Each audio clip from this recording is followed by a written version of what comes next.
अभी आप सुन रहे हैं आरके म्यूजिक की शानदार प्रस्तुति।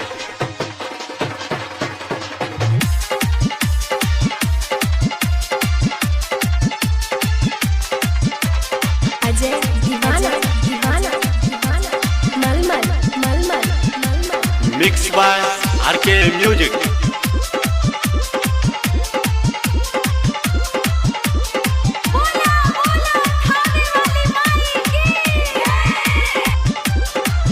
मैया से रचैधा जखन तुएला मिथिला में जय जयकार भ गेलो।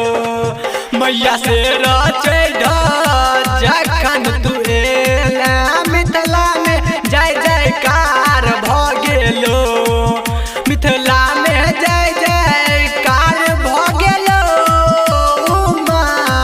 मिथिला में जय जयकार भ गेलो। सुन ले दुनिया के माँ गई पुकार। मिथिला में जय जयकार भ गेलो। मैया से रचैधा जखन तुएला मिथिला में जय जयकार भ गेलो।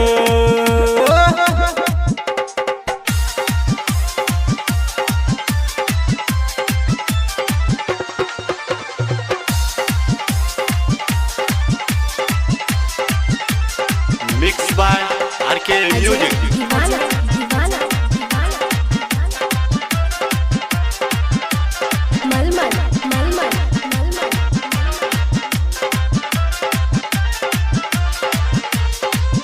बोला बोला जोता वाली माई की।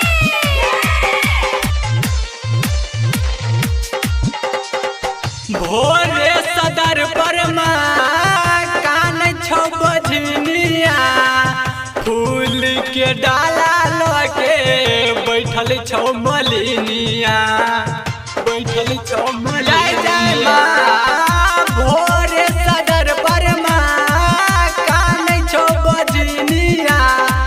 फूल के डाला लके बैठल छौ मलिनिया। दिला गोदी के लाला नमा उधार। मिथिला में जय जयकार भ गेलो। मैया से रचैधा जखन तुएला मिथिला में जय जयकार भ गेलो।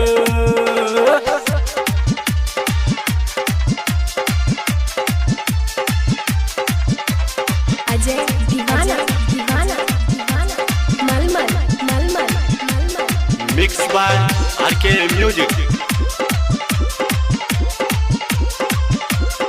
बोला बोला जोता वाली माई की। ज्वाला सबे सीमा तोहर नैनक जोत गे।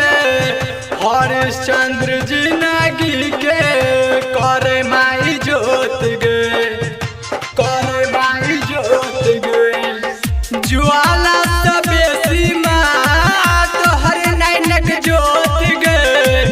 हरिश्चंद्र जिंदगी के करे नाई जोत गे। बेटा राम के तू कर डेरा पा